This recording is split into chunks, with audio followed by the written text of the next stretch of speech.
What's up, everybody? Welcome to Tectonic Takes. Bienvenidos a Tectonic Takes. I mean, we're finally back. This is the OGs, right? Me and Ivan. What's up, Ivan? Welcome back.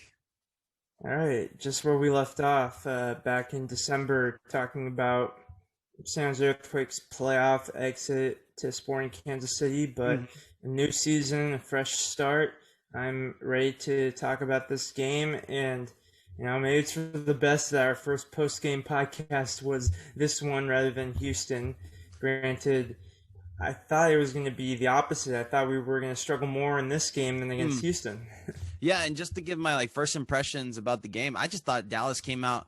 They could have had some goals right at the beginning, but then they lost their bite and they ended up having no bite. So it just really they were really deflated on that 3-0, like any team would be. But I felt like they were missing that bite that they had years prior. Maybe it wasn't Noah Ruti to score a goal and bring him back. It happened last week in Houston. Ruti scored, but not for FC Dallas, right? Right. The old adage proves true once again that you gotta score when you're on top, and when you don't, it's very easy to lose a game. And that's what happened to the Southampton of MLS. And I mean that in regards to how FC Dallas has produced so many great players through a youth academy that have gone on to other clubs since then. And did any of Dallas's players stand out for you as someone who you think, okay, they're probably the next player on this conveyor belt to Europe? Pomkel, right? They kept on naming Pomkel, but I didn't really see a Cade Cowell performance out of him, especially when you have Cade Cowell on the other side of things, just having a beautiful through ball on that goal to Christian Espinoza. And then on top of that, a beautiful fake to the right to shoot, and then use his left foot to make that goal. Again, this guy looks like he should have been on that U.S. qualifying squad now, right? All of a sudden, everybody's saying, why wasn't he there, right? And we've been saying this for months, and now... Right, we knew how good he was. Now everyone knows. Right, now everybody knows, where Pomkel, the guy across the field, or on the other team, was on the roster, correct? Right. Yeah. Paxton Pomkel, he came off as a sub. Let me just run through the lineups real quick now that we're talking about this. And so for San Jose Earthquakes... Oh, sorry. I'll go through them then. So it's JT Marcinkowski, Tommy Thompson, Flo Youngworth, Osvaldo Alanis, Paul Marie. Paul Marie taking place of Marcos Lopez, who's injured. Eric Rometty, Jackson Ewell holding midfield. And then you have your front four of Christian Espinoza, Chofis, Carlos Fierro, and Cade Cowell up top. Just San Jose Earthquakes' used substitutions were Wondolowski. Unfortunately, though, he got sent off due to a second yellow card. Shea Salinas, Andy Rios, Judson, and Syed Haji. For FC Dallas, you have Jimmy Maurer in goal. You have a back three of Bressan, Matt Hedges, and Jose Martinez. You have your wingbacks as John Nelson and Ryan Hollingshead. Your holding midfielders are Brian Acosta and Tanner Tessman. And your front three of Jader O'Brien, Franco Jara, and Freddy Vargas. Their youth subs were Felipe. He was the goalkeeper that came on for Maurer, who got injured. Right. The aforementioned Paxton Pomkel. And you also had Eddie Munjoma, Ricardo Pepi, and Andres Ricaute. Yeah, and actually, Wondolowski went off because he got a straight red. They went to VAR, right? Straight red. They went to VAR, and they went to go see if the stamp. It was. I guess they don't care if it was intentional or not. But if it was a stamp, it was a late challenge either way. But it kind of looked like to me that Wando slipped a bit and maybe went too far with it, and then he got a straight red. But everybody's looking on the positive side of things, right? Now we get to see Wando in the stands. We get to see Wando with the Ultras one more time, and it's a home game, right? It's against DC United, a game where maybe he's not missed. I mean, we can have. He's a bench, he's a bench player now, so it's more of Yeah, he shouldn't be doing that, but it's not as big as it was in the past, right? So, but normal 11 from the Quakes, Ivan. I like this lineup. I think it's our best lineup. Maybe when Judson gets match fit, we talk about putting him in the lineup somewhere. But think ahead of Rometty. Yeah. I actually have something to say about that later. And then possibly Marcos Lopez ahead of Paul Marie. But I think both do a good job. Paul Marie has made some steps to be a little better this year. And he scores goals. He's fundamentally sound in the back. I mean, we might be looking at shipping Paul Marie and Marcos Lopez off in the future, right? So who knows what happens with this team in the future. But all around, I like our depth. I mean, this is a squad that was, not fully 100% because we were not having Marcos Lopez, and we got the job done. And that's something the Quakes have failed to do often. I mean, they weren't 100% with Judson there, right? So definitely they got the job done. They impressed me. I actually missed the first 25 minutes of the game, and that's probably when they did the worst. Espinoza missed the penalty. I mean, they could have let in a couple of goals. Carlos Fierro. Let's talk about Carlos Fierro. That was a great goal line save. What'd you think of it? Yeah, I thought that was incredible. Quakes Defender of the Year nominations have begun, and Carlos Fierro somehow is on that ballot. Right. It's kind of like some of the news surrounding, will be the only politics reference on this podcast with Caitlyn Jenner announcing running for California governor. That probably would be a little more shocking even, because when you think Carlos Fierro, you think of this pacey winger who is torturing opposing defenses, but you don't expect him to make that kind of contribution. So That's perfect. So I it was what we needed to get through that part of the game. Yeah, you asked JT a question. Yeah, I did on the press conference, and he said, having Carlos Fierro back there to save that goal was awesome because he's a winger, right? He's not expecting that at all. So to show that every player has bought into the system, even on the defensive side, you would never see Vaco doing that, okay? I hate to say it. I love Vaco, but you would never see him on that back line doing that. So that's what Carlos Fierro brings to the team, and that's what we need, right? We need that grit. We need that help. Everybody has each other's back. Just how when Espinoza misses a penalty, Matias Almeida was talking about how Alanis wanted to kick that penalty, and there was no ego there. Espinoza said, sure, you can kick the penalty, no problem. This team all wants to be better for each other. It's not a very egotistical team, and I think Chofis Lopez comes to a team. I'm starting to see a little bit more of him. What did you think in the first match, Ivan, or a second match of Chofis Lopez? Yeah, I think we're starting to see why he was brought here, and I was surprised when someone on the San Jose Earthquakes Facebook group on the match thread said he's not worth the money, and that just surprised me for a couple of reasons. One, it's been 2 games. You can't decide a player or a transfer has been a flop or success just after 2 games. It usually, for me, it takes minimum 5 games, but usually maybe closer to 10, because 10, depending on the league, is anywhere from 1/3 to 1/4 of a season. That's a considerable amount of time, and that's when you can tell whether or not bringing in a player was a wise decision, unless something happened, like they got injured very early on, and we haven't seen them since. It's not the case with Chofis. This was a Cade Cowell game. This was a Christian Espinoza game.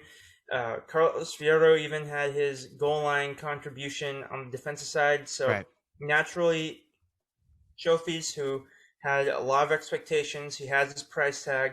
You expect him to be a contributor.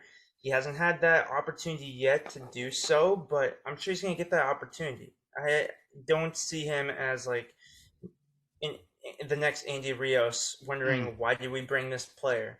And even though Andy Rios hasn't done much to get my criticism this season yet. Well, so there was a stat on the Discord that someone threw up that Andy Rios had more goals scored than Chicharito and I think Ale Pulido combined last year. So I think Andy Rios gets a little too much hate for no reason. Especially when he's making a fraction of what Chicharito makes last year. But again, we can't really it's comparing orange and apples, right? So because Chicharito sells jersey, Andy Rios doesn't, so he brings in revenue a different way. But I wanted to say, to quote this show I watched called The Challenge, I don't even think it's comparing apples to oranges. It's like comparing a damn peach with like a freaking asparagus. Other than both of them being Latino strikers, I feel like they come from very different like backgrounds. They have different expectations. They have different careers. You play the game differently. I think it is funny though. I love that stat. Yeah, but that is true. And Chicharito, for his credit, we won't talk too much about the other games in this fledgling season, but he scored in his first game for LA Galaxy this season. So that's got to be like the most amount of pressure possible you can think in an MLS setting, just off his shoulders. Like, okay, like starting that season out fresh. But yeah, and it's also weight off our shoulders for San Jose Earthquakes to win this game. Go ahead, Fabi.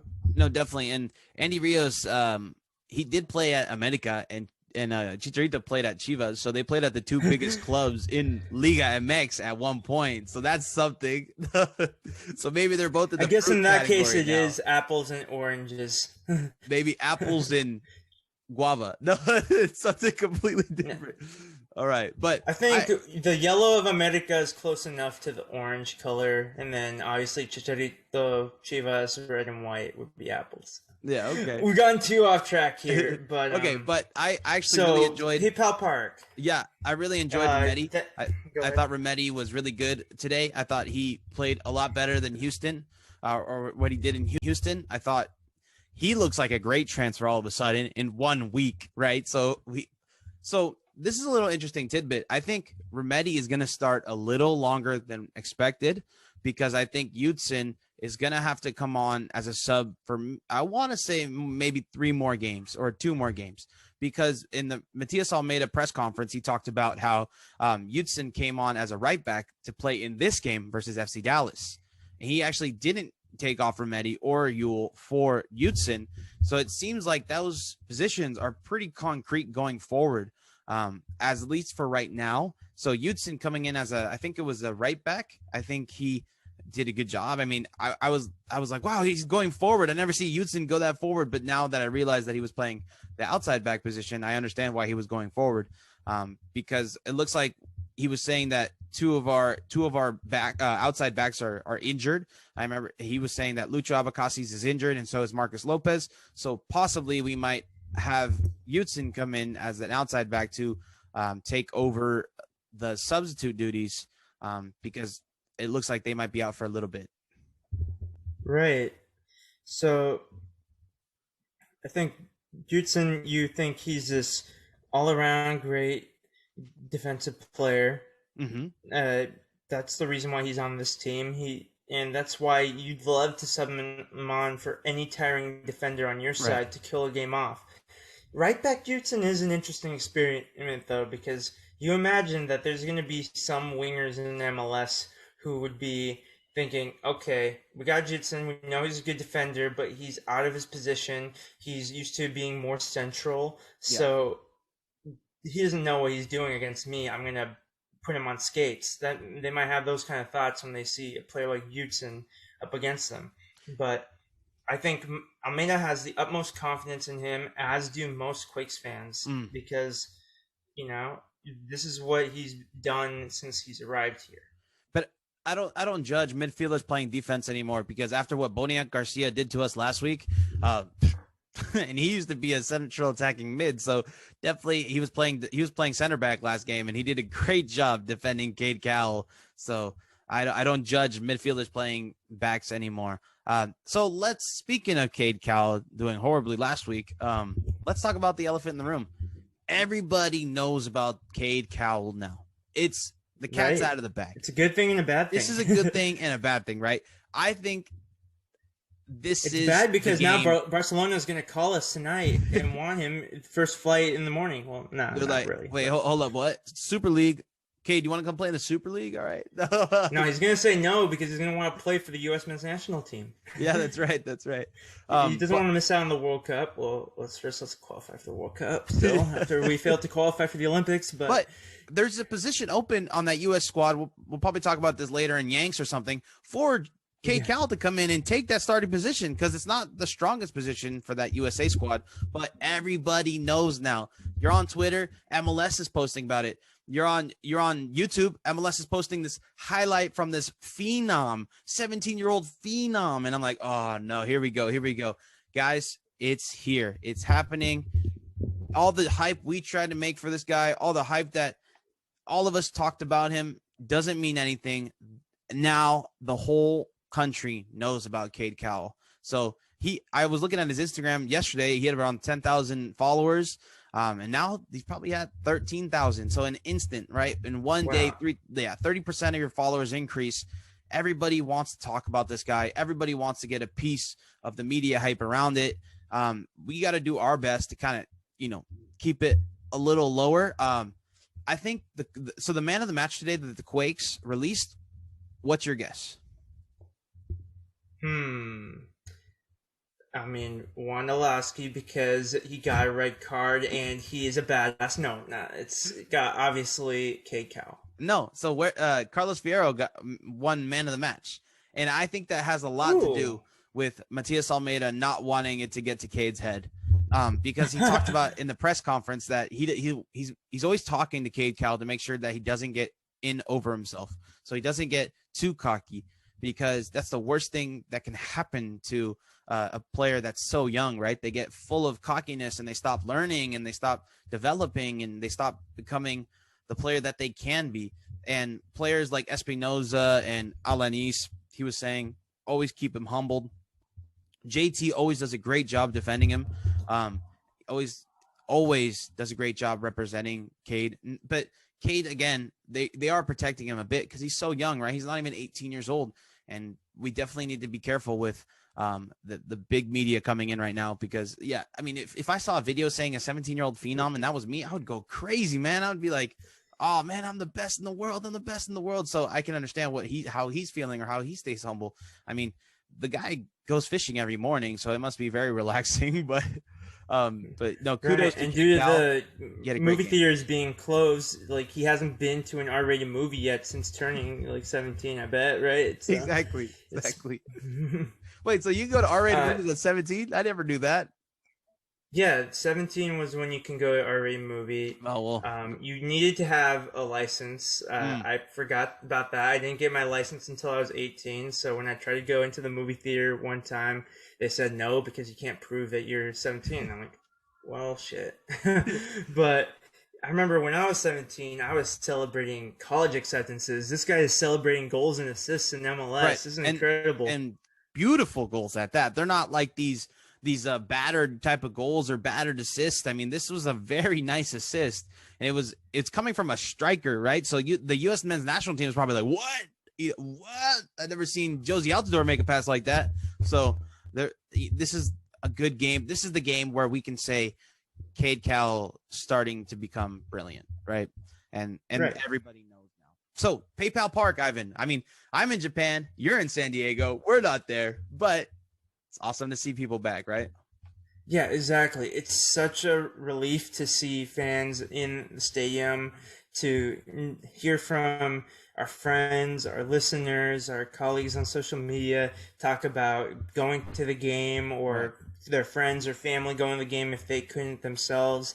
It's a nice semblance of normalcy that's returning. Yeah. In the expectation that by June, California is going to be opened up, which sounds exciting, but that actually scares me. I think in the context of, sports, that's a very controlled environment. They've been under a microscope throughout this whole pandemic, when they were completely out of operation to when they were bringing teams and leagues across the world back into the fold. And then they start putting in fans in stadiums where there's regions of a lot of people who don't believe in the virus or vaccines even. Right. So, right. But now it's all across the board. It's all across the United States. Fans are slowly but surely filling the seats. It felt nice for the Quakes to be a part of this. I also felt nice that for the first time we're recording a podcast and I'm like not totally depressed, because Chivas, Warriors, Sharks, Raiders, etc., all lost on the same weekend. The A's are on a winning streak. The Warriors won last night against the Denver Nuggets, and now the Quakes get a win too. Right. I remember when we started this podcast how bad they were, and that was not even a full year ago. So it's like, okay, like granted, we beat FC Dallas. FC Dallas were a playoff team last year. They knocked out Portland Timbers before getting eliminated in the next round. But they are a team in transition because they constantly are selling players. Right. Players are growing up. Players are getting European interest, and then they go. And they're still trying to figure out their DP situation. They were not happy FC Dallas fans about Franco O'Hara. They were calling for him to get subbed out of this game. And frankly, I don't know why Ricardo Pepi wasn't starting. He's been one of their better players last season. So there's still something for them to figure out.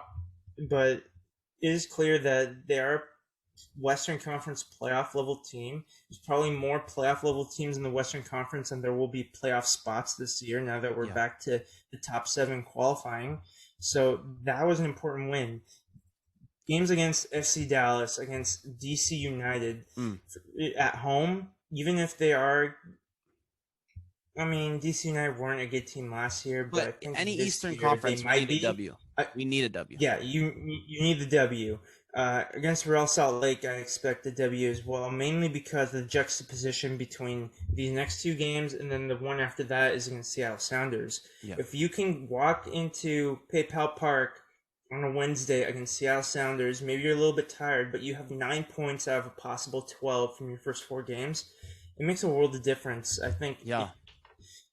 And especially, like, before we record this podcast, I caught the end of the LAFC versus Seattle Sounders game. Granted, LAFC right now, you know, it's not a hot take to say, or tectonic take even, to say LAFC are a better team than the San Jose Earthquakes. What? So them being able to pile the pressure on a Seattle Sounders who are running a back 5 the way that they did is an expectation for them. But LAFC showed San Jose Earthquakes and the rest of MLS for that matter a blueprint for taking down this Seattle Sounders team, granted without Nicolas Lodeiro due to injury, that they aren't unbeatable, especially early in the season, because we know Seattle Sounders, they like to turn it up after the summer. Right. And LAFC was without Vela and Rossi. So that's a team that was as well not 100%. They were more like 30%, right? So but I wanted to say, yeah, I mean, it's great to see fans back at the stadium. I want to give a shout out. Will was there,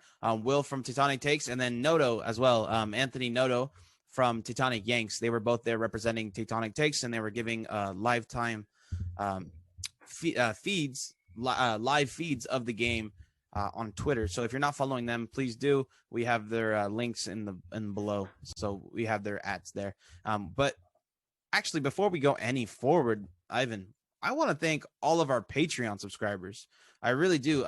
We have reached a milestone that I never thought we would reach. We currently sit at 12 Patreoners. So, or 12 patrons. That's how you say it officially. But I really want to thank everybody by name since we have the time here today. I want to thank Mike Mitchells. Thank you so much. I want to thank Robin Horn. I want to thank Ernesto Rogers, Matt Richardson, Roberto Gonzalez, Lucas Glogi. I think I'm ruining it. I'm sorry. David Mays, Eric Santiago, Michael Kleeman, Sam Havish, Jeff Vickas, and Andrew Thompson. Without you guys, this is not possible. So you guys help fund all the graphics we make for creating everything we do to try to grow this community, supporting artists in our community as well, making sure that they're compensated for the time and effort they put in too for us. Right. And I mean, this is not easy, right? It takes a lot of our days every single day. So we appreciate you guys going on our Patreon and signing up for that. Really, we started up a Tectonic Takes in Espanol account, and it's targeted for all those Chivas fans that always want to find out what, Alanis and Carlos Fierro and Chofis Lopez are doing. So definitely, if you're interested in that side of the things, I made an account for that, and we're growing. We're already at 100 followers. So please, if you're interested, go ahead and follow us there. But yeah, I mean, those guys are always on the comments, right? Always saying, "Oh, Sigue no saí." So I needed to do something because I mean, feel like they're fans of the players, but not the teams. And I just wanted to go ahead and do something for them. So if you haven't followed our Espanol account, please do. Also, we want to thank the Beautiful Game Network again for helping host this podcast for this last year. I know it's only a year, right? Everybody talks about, oh, how many years, but no, it's only been 1 year, or not even a year yet. But thank you to the Beautiful Game Network for hosting this podcast, and Roughneck Scars for sponsoring them, and Icarus FC, thank you as well. But right, the tale of Jekyll and Hyde. I mean, Eric Rometty looked really slow in Houston, but he looked really on the ball here. He looked great. I mean, for $200,000, this guy looks like a steal. That's like a price tag for Luis Felipe, right? Guy is young. He's a player that's played with Almeida before. Looking back on that, how do you think this player looks in the first 2 games? I think Eric Rometty showed why he was a shrewd decision, and I think it pays off that we made an acquisition for a player that has MLS experience. It's something that is sorely needed when you mix him in with signings that come from outside of the league. Right. I think every time a club has a transfer window where it's exclusively players from outside their league, there is a bit of a growing pain period. And granted, Eric Rometty had a bit of a growing pain period in that first game, but he's a veteran player at this point, and he knows how to bounce back after a bad game. And I think that's going to be helpful. I think that's a reality of being a San Jose Earthquakes player, that we're still figuring things out and trying to become a more established top team in MLS. So those ups and downs are important, and you need players that are going to respond well to those ups and downs, not players who are going to, falter under the pressure. And in our podcast interviews with players over the season, we learned about the conversations they had during those stretches of games where they were losing a lot of games and losing badly in a lot of those games, and how that positive team environment, which not every club in the world has the luxury of having when they're struggling. And granted, MLS is fortunate that we don't have a promotion relegation system. Right. So that lack of a penalty does make a positive culture a bit more possible. But it shows, San Jose Earthquakes is a great place where you can have players that have been at this club for years now, if not longer, in the case of Wondolowski and Salinas. Right. You bring in newcomers, and they fit in almost like a glove. And I think Rometty is going to do just that. Yeah. And Ivan, you said there's no promotion relegation in America. And I'm thinking, oh, this is the best talent in the whole America, this is the best talent in all of North America. There's no promotion relegation. There's just good teams against good teams. Are we the American Super League? I thought about it in jest when Toronto knocked out Leon in the CONCACAF Champions League round of 16. That leaves that competition with 8 teams left, 5 from MLS, 3 from Liga MX. However, 3 of those 4 matchups, of course, are MLS versus Liga MX. So it could be possible. It could be a clean sweep with MLS all in semifinals.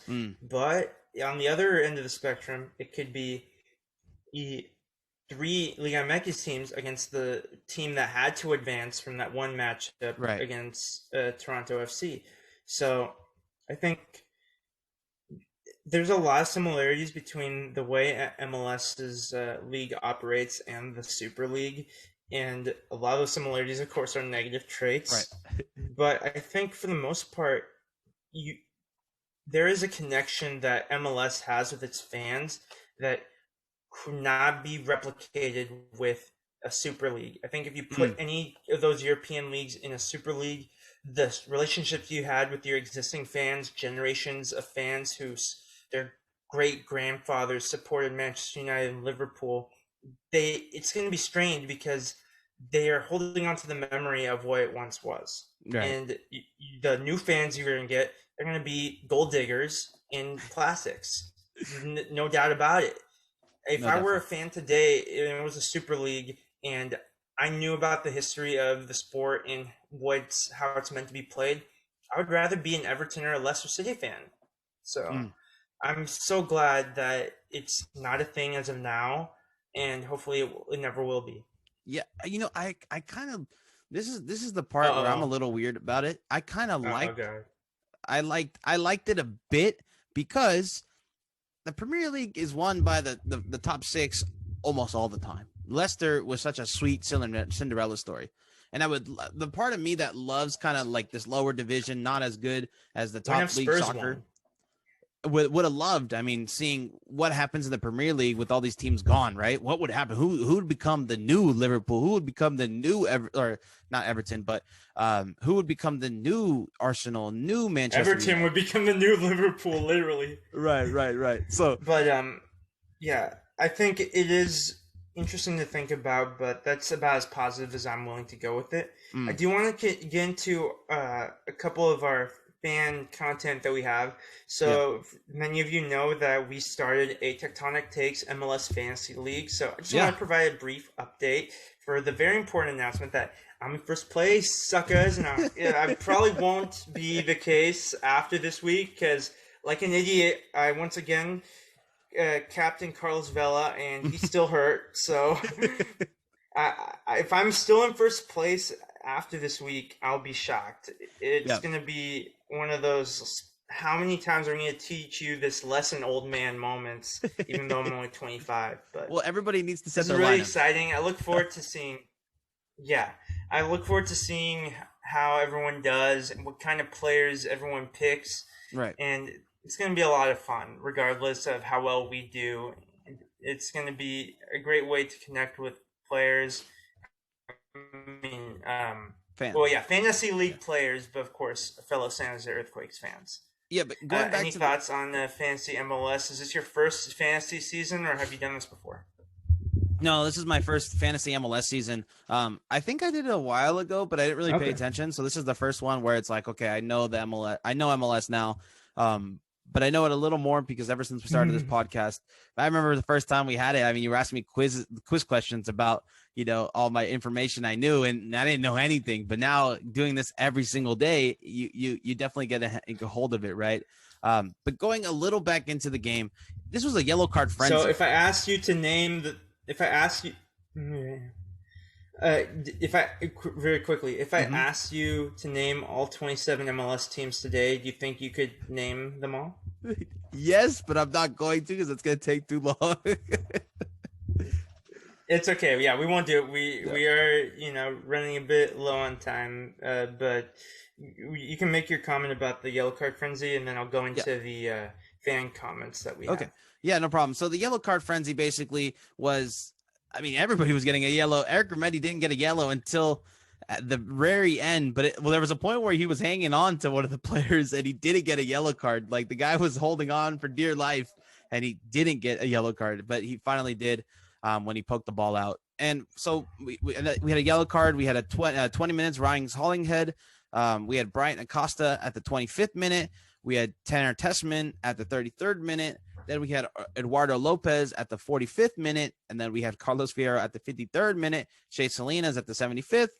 Chris Wondolowski with the red at the 89th minute. And Siad Hadji at 90th and 4 minutes. Eric Rometty's not on there, but he eventually did get one. I believe it was closer to the end, too. So a lot of yellow cards.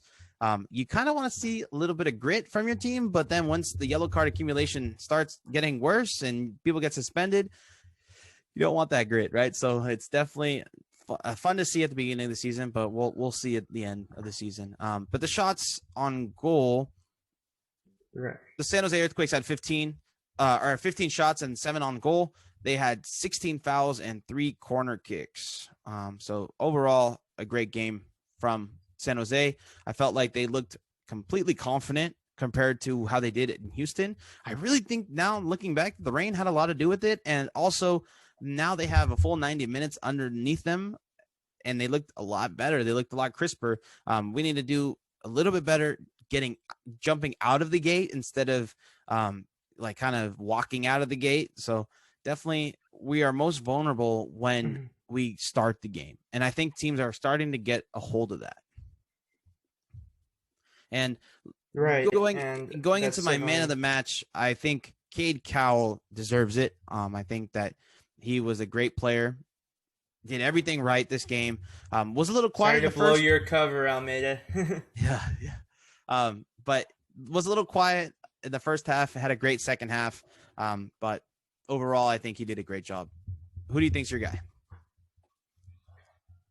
Yeah, it's Cade Cowell for me. Yeah, pretty easy. All right, and so Ivan, if you want to go ahead and read those questions, we'll go ahead and get started with the fan questions.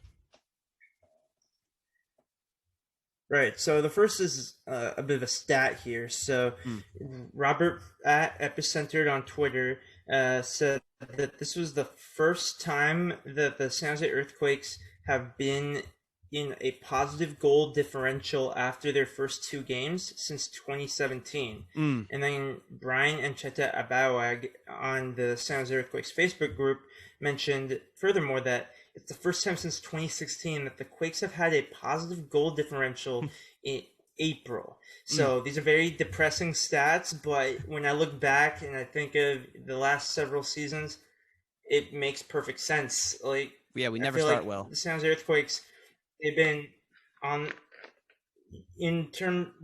like when you're in debt, like you're in the red, and when you're making a profit, you're in the black. They've been in the red for a while now, and they've been trying to claw their way out of it, and they're starting to do so. Yeah, no, definitely. And I mean, Almeida even said in his presser that this team doesn't come out winning usually. So it starts his third year on a different note. We finally got our win in the second game. It usually takes a while for us to get our first win. But I have another interesting tidbit. This is Osvaldo Alanis's second goal in his second home opener for the San Jose Earthquakes. So he scored in the last home opener, and then he scored in this home opener. So Osvaldo Alanis, if you're a betting man, next year, if he's back around, you bet on him to score a goal in the home opener as well. But no, definitely, that's a nice little. He's like that popular kid. He's like that popular kid in the high school homecoming game where he always gets a touchdown as a wide receiver on homecoming. And everyone just is totally excited. Alanis is like, my girl's here. Let me shoot this penalty. I need a goal. I need to show up for my girl. She's in the stands. But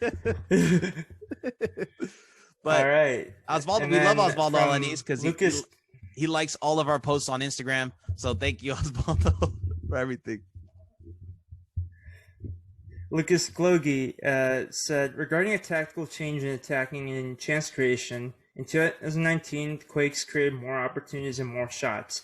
To detail this change, he compares this 3-1 win over FC Dallas to a 3-1 win at home against the Vancouver Whitecaps, where the San Jose Quakes had around 30 shots.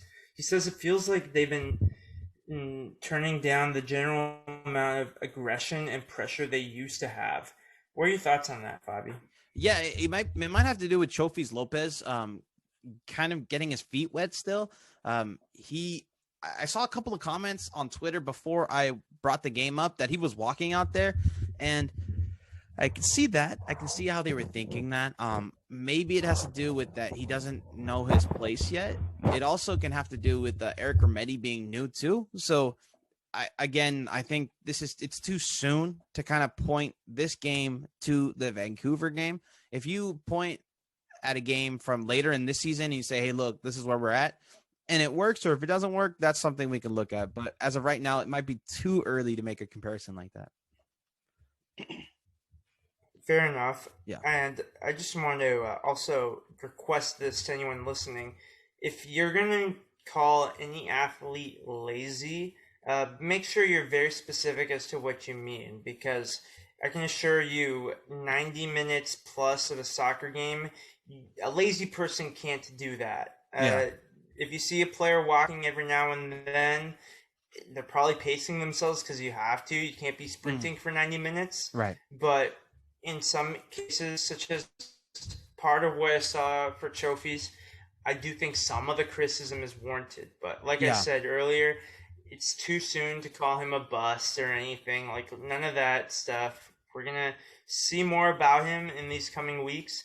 Enjoy these one game a week scheduling while you can. Yeah. Because I can already see with our upcoming schedule, we're going to have our first Wednesday game soon. So Saturday, May 1st at 8 p.m., we're hosting DC United. I already checked my work schedule, Favi. I'm free that afternoon to do maybe a somewhat late post-game, or maybe we do a pre-game podcast, depending on how we feel that day. Yeah, I'm down. So that's an option. And after that, we have on Friday, May 7th, so a bit of a shorter week, 6:30 p.m., we go to Sandy, Utah to take on Real Salt Lake. And then from Friday, we have an even shorter week, or Wednesday, May 12th, at 7:30 p.m., we host the Seattle Sounders. Seattle Sounders will be the first real big test, with all due respect to Dynamo, Dallas, United, and Real Salt Lake. Seattle is definitely going to be a team that the Quakes have circled on their calendar. And to be fair, obviously, we failed the first test against Houston Dynamo. We got the win against FC Dallas, so maybe we're like a C student right now, but we'll see what happens here. Hey, we'll get a clear picture of. If you would have told me we'll get a clear picture of. It shows that we're rusty a little bit, right? We're talking over each other. We're a little rusty here. Exactly. But if you would have told me that we would have 3 points, we'll get a better picture. Go ahead. Go ahead, Fabi. Just go ahead. Okay, fine. I'll go this time. So we'll get a clear picture not only of where the San Jose Earthquakes are once we get to the 5-game mark after Seattle, but also a clear picture of where MLS is. So that's why I didn't provide a league standings table, because we're barely into the second weekend right now. There's still a lot of teams that haven't played more than one game. So once we get further into the season with these podcasts, I'll start doing some table updates. Yeah, and if you would have told me at the beginning of the season that, hey, we're going to get 3 points within the first 2 games, I would have been happy with that. I would have said, okay, we won against Houston and we lost against FC Dallas. Here we are with 3 points. We won against FC Dallas and lost against Houston. So I think this Quakes team is going to be a good team this year. I think my standings of them being in either 3rd or 4th place is still going to come true. I think they're going to get the job done next week against DC. And if you guys are going to be at the game, make sure you say hi to Will and Noto, and the Tectonic Takes crew. But what do you think of next week's game, Ivan? What do you? I think the lineup's going to be the same. We're not going to see too many changes. Maybe Marcos Lopez if he feels fit, or Lucho Abacasis instead of Paul Marie. But I think Paul Marie did a great job. I mean, I didn't see that much out of him where I felt like, hey, whoa, what are we doing? We need to put anybody there, but not him. And then I think we're going to still see Rometty start. And then Cade Cowell, that's your job now. That's your spot. I mean, looks like you're the guy. So I'm going to say this one last thing too. Enjoy Cade Cowell while he's here, because with all this media circus and all this hype, it's not long until Southampton comes with a $20 or $15 million offer, and if you're the Quakes, you can't say no to that.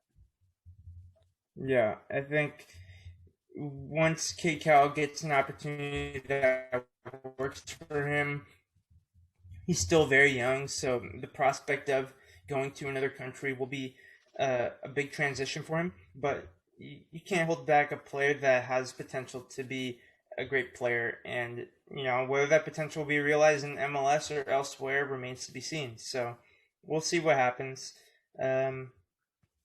For now, though, I'm just happy with where the Quakes are at the moment. Yep. And I'm looking forward to the rest of the season. Yeah, and that wraps it up for us, guys. I appreciate you guys tuning in again to listen to our 38th episode. So we've been doing this, a lot of episodes, but it's been less than a year. But please feel free to keep, subscribe to our YouTube. I'm throwing a lot of videos on there because the Quakes FO now just sends us videos that we can download and throw up on YouTube and media stuff. So please make sure you're subscribed. Listen to all the press conferences. Make sure you're involved and feel like you're a part of the club, because you're a fan. You're a part of this community. You should feel like you're involved with the club. Again, we do have a Patreon. If you want to be a part of the Tectonic Takes family and help us make content for all of you, please feel free to join. No obligation. It's something that you want to do. We're not forcing you to do that. But I guess that's it for us, Ivan. All I have to say is go Quakes, right? Go Quakes. Thank you. Thank you.